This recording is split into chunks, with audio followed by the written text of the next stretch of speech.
दोस्तों, स्वागत है आपका आपके अपने यूट्यूब चैनल लेजूपुर में। तो दोस्तों, आज मैं बीए फर्स्ट ईयर के सेकेंड सेमेस्टर की वीडियो लेकर आई हूँ। यानी ये सेकेंड सेमेस्टर के सोशियोलॉजी सब्जेक्ट की वीडियो है। तो ये बीए फर्स्ट ईयर के सेकेंड सेमेस्टर की चैप्टर 1 की वीडियो है। सेकेंड सेमेस्टर के सिलेबस की वीडियो यानी सोशियोलॉजी पार्ट 1 के सेकेंड सेमेस्टर सिलेबस की वीडियो चैनल पे अपलोडेड है। लिंक मैंने डिस्क्रिप्शन बॉक्स में डाल दी है, आप लोग चाहें तो चेकआउट करके उसे भी देख सकते हैं। तो पहले चैप्टर का नाम है भारतीय समाज की संरचना एवं संगठन। तो आज हम इसके बारे में डिटेल से बात करेंगे। ये इंपॉर्टेंट चैप्टर है। वैसे तो आप लोग अगर एक बार इस पढ़ लेंगे तो बहुत आसानी से समझ लेंगे, क्योंकि इसमें इस चैप्टर में नगर, गांव, कस्बा इसी के बारे में, मतलब कि बेसिकली पूछा गया कि नगर, गांव, कस्बे, ये सब टाउन, सिटी क्या है, अंतर क्या है, दोनों आपस में किस तरह से संबंधित है। तो ये है, तो आप अगर एक बार पढ़ लेंगे तो आराम से इसके बारे में आंसर लिख सकते हैं। तो पहला है गांव, ग्राम या फिर विलेज।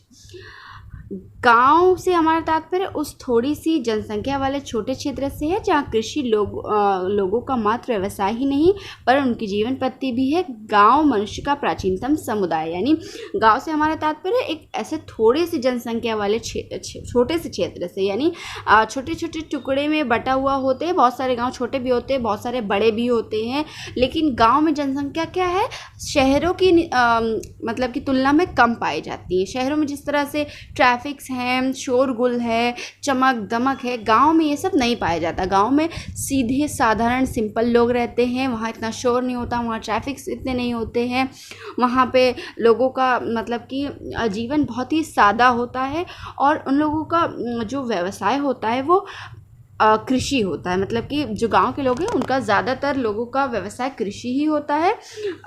मतलब कि बल्कि ये कहा जा रहा है कि व्यवसाय ही नहीं वरन उनकी जीवन पद्धति भी है। यानी वो जो कृषि है वो उनके व्यवसाय नहीं, केवल वो उनकी जीवन पद्धति, यानी वो इसी पद्धति के अकॉर्डिंग जीवन व्यतीत करते हैं। गांव मनुष्य का प्राचीनतम समुदाय। यानी कोई भी शहर, अगर आज शहर है तो वह पहले गांव ही था, गांव से ही वो डेवलप हुआ है और शहर बन गया है।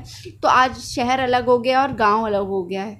तो शहरों के लिए पेड़ों की कटाई की गई, तरह तरह से मतलब डेवलपमेंट किया गया, फैसिलिटीज़ की गई, तो शहर मतलब गांव भी शहर बन गया। तो अब गांव और शहर को अलग अलग समझा जाने लगा। तो गांव हमारा क्या है, प्राचीनतम समुदाय है। ये छोटे से क्षेत्र पर होता है, यहाँ जनसंख्या कम पाई जाती है। अब बात करते हैं भारतीय गांव की प्रमुख विशेषताओं के बारे में। तो पहली विशेषता है प्रकृति से निकटता।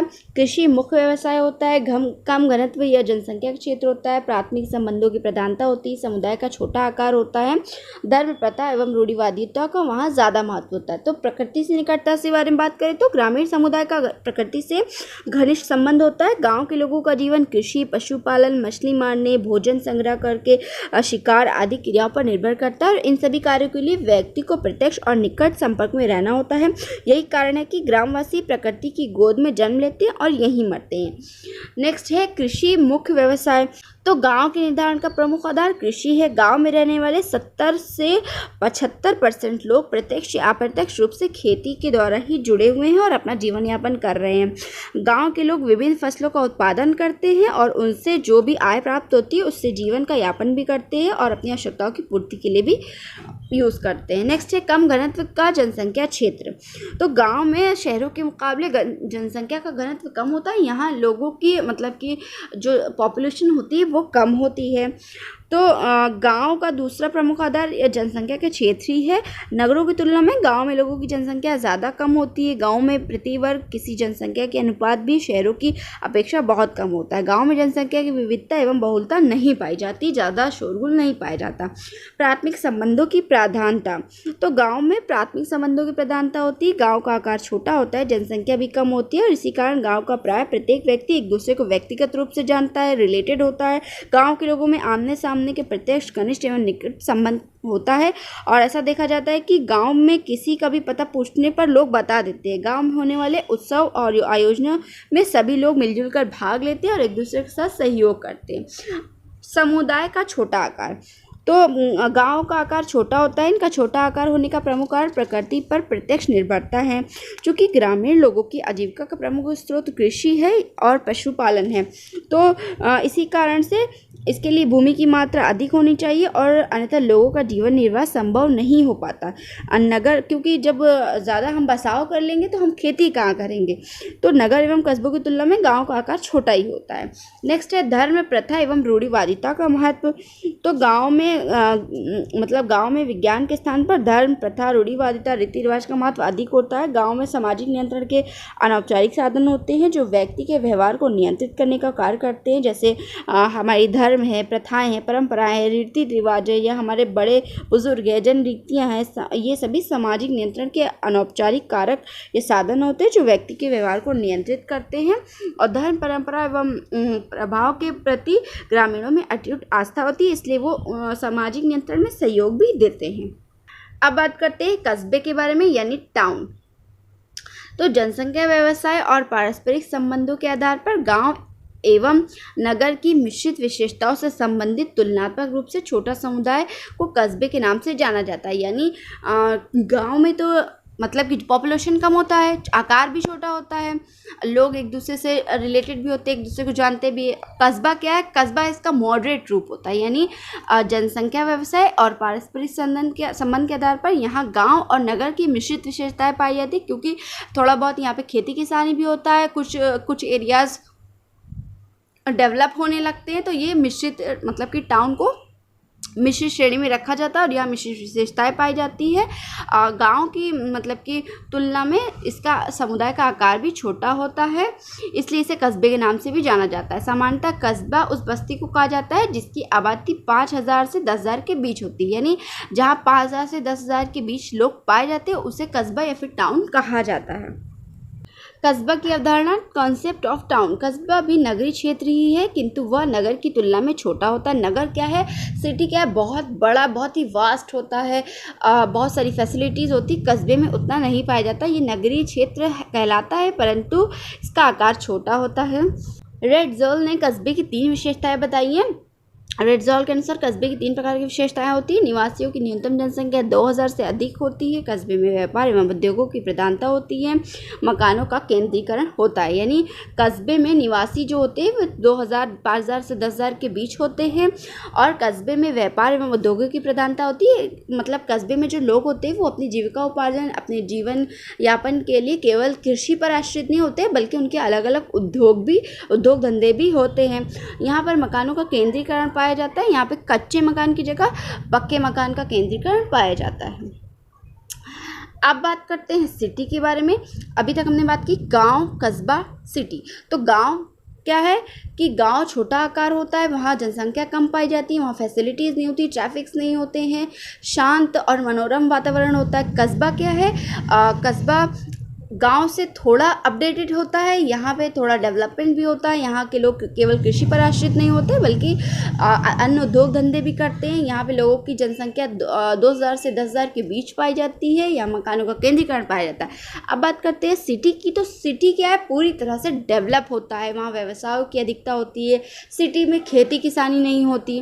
तो साधारणतः एक निश्चित संख्या से अधिक जनसंख्या वाली मानव बस्ती को नगर कहते हैं, यानी अगर 10,000 से ऊपर की जनसंख्या पाई जाती है तो उस निश्चित जनसंख्या मतलब उस निश्चित बस्ती को नगर कहते हैं। नगर शब्द का अंग्रेजी समानार्थक शब्द सिटी है, जो लैटिन भाषा का सिटी सिविटस से बना है, जिसका अर्थ है नागरिकता। यानी नगर जो शब्द है इसे इंग्लिश में सिटी कहते हैं, तो सिटी को लैटिन भाषा के सिविटस से लिया गया है, जिसका अर्थ होता है नागरिकता, इसलिए इसे हिंदी में इसे नगर भी कहा जाता है। तो नगर की परिभाषा विभिन्न आधारों पर विभिन्न विद्वानों ने अपने अनुसार की है। कुछ ने परिभाषा का आधार जनसंख्या को, कुछ ने कानूनी आधार पर, कुछ ने व्यवसाय के आधार पर, तो कुछ ने ग्रामीण समुदाय के विपरीत और मतलब नगर को परिभाषित किया है।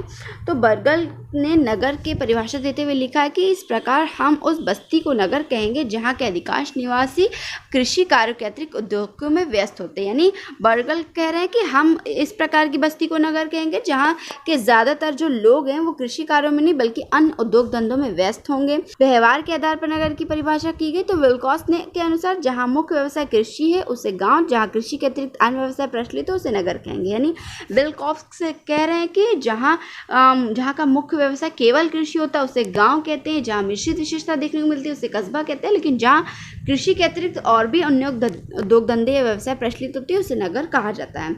लुईस बर्थ के अनुसार लुईस बर्थ ने नगर को परिभाषित करते हुए लिखा कि समाजशास्त्रीय दृष्टिकोण से नगर को परिभाषा सामाजिक भिन्नता वाले व्यक्तियों के बड़े घने बसे हुए एवं स्थायी निवास के रूप में की जा सकती है। यानी लुईस बर्थ कह रहे हैं कि समाजशास्त्रीय दृष्टिकोण से इन्होंने परिभाषा दी, तो उनके अनुसार नगर की परिभाषा सामाजिक विभिन्नता वाले व्यक्तियों के बड़े घने बसे हुए, यानी नगर में जो लोग होते हैं वो क्योंकि नगर का क्षेत्र बहुत ज़्यादा व्यापक होता है, संकुचित नहीं होता, यहाँ पे भिन्न भिन्न के तरह के लोग रहते हैं, तो ये कहा जा रहा है कि सामाजिक भिन्नता वाले लोग जहाँ पे निवास करते हैं उसे नगर कहा जाता है।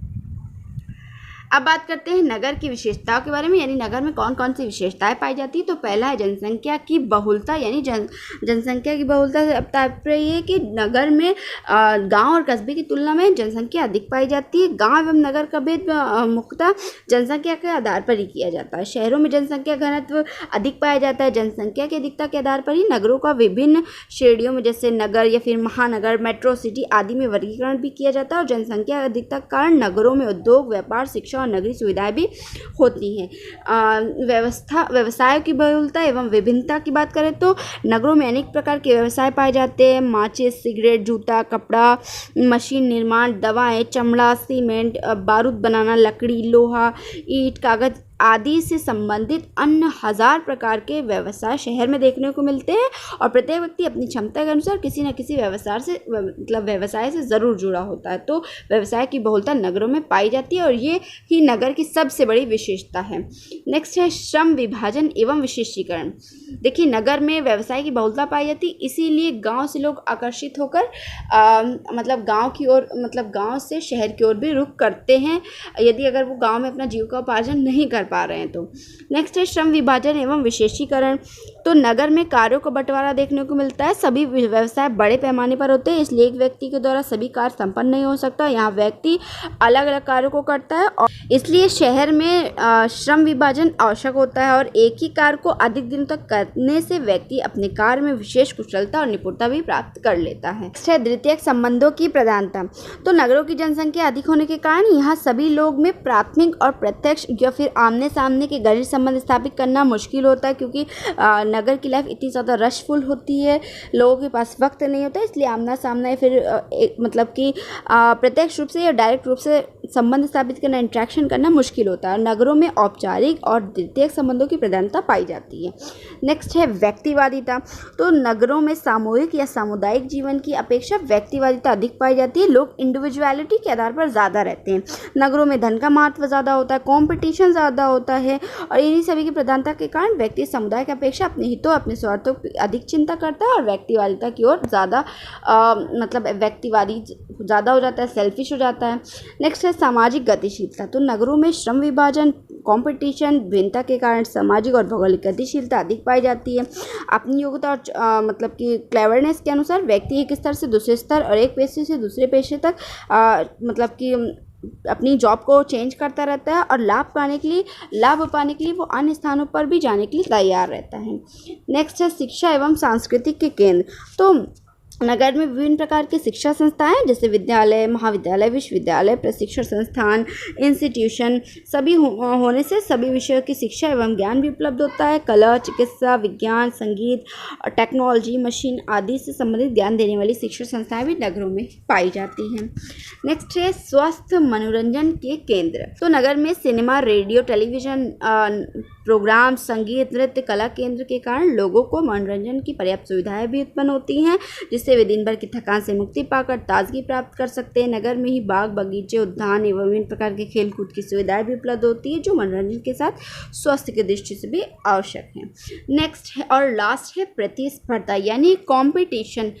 सिटी में कॉम्पिटिशन बहुत पाया जाता है। में गाँव की अपेक्षा जीवन के आर्थिक और सामाजिक, राजनीतिक आदि सभी क्षेत्रों में प्रतिस्पर्धा दिखाई देती है। हर व्यक्ति जीवन के आगे बढ़ने की होड़ में भागता ही दिखता रहता है, एक दूसरे से कंपटीशन करता है और यही सबसे बड़ी विशेषता नगरों की पाई जाती है। तो इस प्रकार में कह सकते हैं कि गांव और नगरों के मध्य कई अंतरों के बावजूद भी ये दोनों एकदम एक दूसरे से पृथक नहीं है। इन दोनों में परस्पर आदान प्रदान एवं अंतरक्रिया भी होती रहती है और जिसके फलस्वरूप दोनों का ही जीवन परिवर्तित होता रहता है। नगर का जीवन पूर्ण तरह से नगरीय नहीं होकर नगरीय जीवन से प्रभावित ग्रामीण जीवन भी कहलाता है।